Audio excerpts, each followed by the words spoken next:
क्या हाल है दोस्तों। आज हम फिर से आपके लिए एक और नई वीडियो लेकर आए हैं। आपका स्वागत है इंट्रोसिंग टीवी पे। और अगर आप नए हैं तो अभी सब्सक्राइब करके लाइक कर दें, क्योंकि आज की वीडियो उन लोगों के बारे में है जो डिटेल्स को समझना चाहते हैं। क्योंकि दोस्तों जब कॉन्वर्सेशन में डिटेल्स होती है तो उसकी इंटेलेक्चुअल वैल्यू ज्यादा हो जाती है। इस वीडियो के दौरान हम लोग बेसिकली बात करेंगे आर्चर एनजी ड्रोन के बारे में और समझने की कोशिश करेंगे कि सभी तरीके की ड्रोन प्रोग्राम जो हैं वो किस प्रकार से काम कर रहे हैं, किस प्रकार से उनका विकास हो रहा है, किस तरीके से टेक्नोलॉजी बढ़ रही है इंडियन आर्मी में।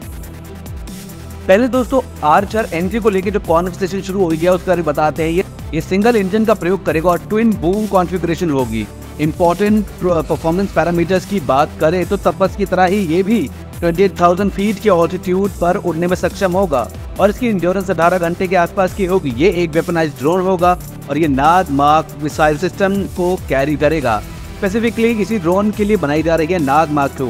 लेकिन यहाँ पर एक ऑब्वियस क्वेश्चन है कि जब तपस के साथ में हाई ऑल्टीट्यूड और एंड्योरेंस मिल रही है तो आर्चर एनजी की रिक्वायरमेंट क्यों बन रही है। देखिए दोस्तों, तपस में 2 इंजन का प्रयोग किया जाता है जिससे ओवरऑल इक्विपमेंट की कॉस्ट बढ़ जाती है। अब तपस के साथ में जो नंबर्स दिए गए हैं या अचीव्ड नंबर्स हैं, यानी कि 28,000 फीट की ऊंचाई पर तपस उड़ चुका है और 18 घंटे की एंड्योरेंस से दे चुका है। लेकिन अगर दुनिया के सारे सक्सेसफुल ड्रोन्स की बात करेंगे जिनको लेकर बहुत सारे क्लेम्स किए जाते हैं कि टर्किश ड्रोन इंडस्ट्री बहुत आगे है, ईरानियंस आगे निकल चुके हैं, तो आपको बता दें कि TB2 बायरेक्टर 25,000 फीट के ऑल्टीट्यूड तक ही उड़ सकते हैं।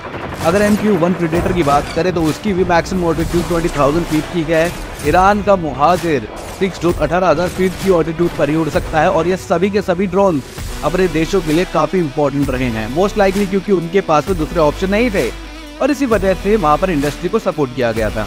देखिए आर्म्ड फोर्सेस की रिक्वायरमेंट क्या है, उनको ऐसे ड्रोन चाहिए, ऐसी रिक्वायरमेंट है जो कि 30,000 फीट की ऑल्टीट्यूड पर उड़ सके, उसकी मैक्सिमम एंड्योरेंस जो 24 आवर्स की और वो पिस्टन इंजन का प्रयोग करे। हम लोग यहाँ पर बोल सकते हैं कि आर्म्ड फोर्सेस की रिक्वायरमेंट तपस से मोर और लेस अचीव की जा सकती है।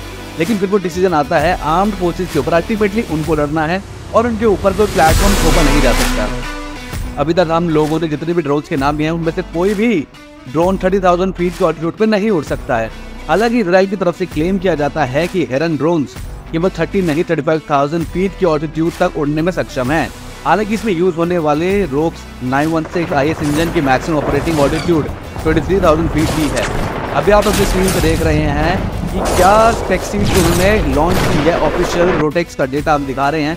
यहाँ पर नोट करना जरूरी है कि टर्बो चार्ज इंजन है, अलग से टर्बो चार्जर नहीं लगाया गया, इसमें टर्बो चार्जर इंक्लूडेड है और उसके साथ में ये 23,000 फीट की ऑल्टीट्यूड पर जा रहा है। Again maximum operating altitude. अगर क्रिटिकल ऑल्टीट्यूड की बात की जाए, यानी कि जहाँ पर मैक्सिमम कंटिन्यूस पावर जनरेट की जा सकती है, वो केवल 15,000 फीट की है। लेकिन अगर आप IAI की वेबसाइट पर जाएंगे तो आपको दिखाई देगा कि उनकी तरफ से क्लेम किया गया है कि एरॉन मार्क 2 35,000 फीट की ऑल्टीट्यूड अचीव करने में सक्षम है और ये हवा में कंसेक्यूटिव 44 आवर्स तक रह सकता है। अब आप इन स्पेसिफिकेशन को सीरियसली देखेंगे तो इंजन की मैक्सिमम ऑपरेटिंग ऑल्टीट्यूड केवल 23,000 फीट है, लेकिन हम लोग यहाँ पर क्लेम कर रहे हैं 35,000 फीट की। क्या ये अचीवेबल है? दूसरी चीज़ हम बताते हैं जो वेबसाइट पे दिखाया गया है, बताया गया, heron mark 2 can reach N altitude 35,000 को टच कर सकता है। ऐसा किया जा रहा है और किया है कि नहीं किया ये नहीं पता, कितनी बार क्या है ये नहीं पता और कितनी देर तक रह सकता है ये नहीं पता और किन क्लाइमेटिक कंडीशन में कर सकता है ये भी नहीं पता। बस ये बता रखा है वेबसाइट पे कि हाँ ये कर लेता है। इस तरीके के नंबर्स को एडवर्टाइज नंबर्स कहा जाता है और अब ये चीज़ इतनी रिलेवेंट नहीं है। लेकिन अगर आपको पुराने समय का एग्जांपल दें तो जब बजाज प्लैटिनम लॉन्च हुई थी तो कहा जाता था कि ये बाइक 100 किलोमीटर पर लीटर का माइलेज देती है, लेकिन रियलिटी की नंबर्स क्या थे वो आपको खरीदने के बाद ही पता चलता है। अब क्वेश्चन उठता है क्या उन्होंने झूठ बोला था? नहीं, बजाज की तरफ से कोई सिमुलेशन किया गया होगा और कुछ आइडियल कंडीशन में उस तरीके का माइलेज मिला होगा और इसी तरीके के नंबर्स हेरॉन और हर्निस के हैं। लेकिन तपस के केस में जो आपके पास नंबर्स अवेलेबल हैं वो हार्ड नंबर्स हैं और ये प्रैक्टिकल एप्लीकेशन में अचीव किए हुए नंबर्स हैं। इस तरीके के नंबर्स आमतौर पर कोई भी मैन्युफैक्चरर नहीं देता है। हालांकि यहाँ पर बहुत सारे लोग कहेंगे कि हर्मीज इंडियन आर्म फोर्सेस की रिक्वायरमेंट को पूरा कर रहा है, इसी वजह से उन्होंने हर्मीज एक्वायर किए हैं। देखिए हर्मीज इमरजेंसी मोड में परचेज किए गए थे और तपस को रेगुलर राउट से जाना पड़ रहा है।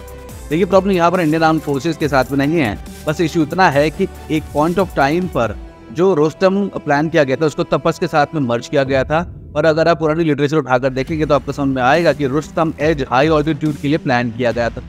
और प्रैक्टिकली यहाँ पर बैड प्लानिंग, बैड एग्जीक्यूशन और नॉन प्रैग्मेटिक सोच है और इसके लिए सीधे DRDO को ब्लेम करना चाहिए। लेकिन आज की तारीख में आपके पास में जो ड्रोन है वो मार्केट में अवेलेबल जितने भी ड्रोन है उनके लगभग बराबर कैपेबिलिटी प्रोवाइड कर रहा है।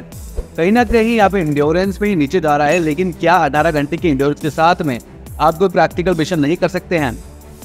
बार बार अगर देखें तो आर्म्ड फोर्सेस में यहाँ पे ब्लेम नहीं किया जा सकता, क्योंकि उनके पास में लिमिटेड फंड्स होते हैं और उनकी तरफ से कोशिश की जाती है कि उस लिमिटेड फंड्स के साथ में जो बेस्ट पॉसिबल सोल्यूशन है उनको एक्वायर किया जाए। लेकिन अगर भारत सरकार यहाँ पर नेगोशिएट करे कि अगर तपस एक्वायर किया जाएगा तो सर्विसेज को कोई कंसेशन मिलेंगे, कुछ नए प्रोजेक्ट्स हो सकते हैं, कुछ नए फंड्स हो सकते हैं और ऐसा करने से एक बड़ी इंडस्ट्री को आप सपोर्ट कर सकते हैं। ऑलमोस्ट हर एक देश का पहला ड्रोन ऑप्टिमम परफॉर्मेंस के साथ में नहीं आता है और कहीं ना कहीं इसी तरीके की सिचुएशन जब क्रिएट होती हैं तब हम मनोहर पर्रिकर साहब को ज़्यादा मिस करते हैं। इसी के साथ में दोस्तों आज की वीडियो में इतना ही रखते हैं, लेकिन एंड तक देखने के लिए आपको धन्यवाद दोस्तों। आप देखते रहिए हमारे चैनल को, क्योंकि दोस्तों हम हर रोज़ आपके लिए देश से जुड़ी हुई, विदेश से जुड़ी हुई, इंडियन आर्मी, इंडियन नेवी से जुड़ी हुई, डिफेंस न्यूज़ से जुड़ी हुई सारी खबरें आपके लिए हर रोज़ लेके आते हैं। हर रोज़ मेहनत करते हैं, हर रोज़ वीडियो बनाते हैं, हर रोज़ रिसर्च करते हैं आपके लिए, ताकि आप अपडेटेड रहें, आपका परिवार अपडेटेड रहें और आप जिस समाज, जिस सोसाइटी में रह रहे हैं, आपको अपने देश के बारे में, आपको दुनिया के बारे में हर खबर समय समय मिलती रहे।